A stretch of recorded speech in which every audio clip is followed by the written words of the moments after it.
So we're at the campsite.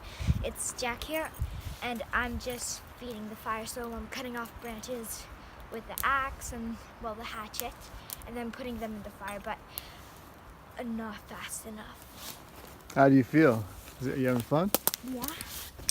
I feel really excited, and he's going to be evaluating us on our tent, and well, Gordon, he's the leader. He is going to be evaluating our shelter, our bags, and our food, which, guys, by the way, is going to be the best camp food he's ever tasted. We're hoping to make something with lentils and rice, and we brought some curry powder.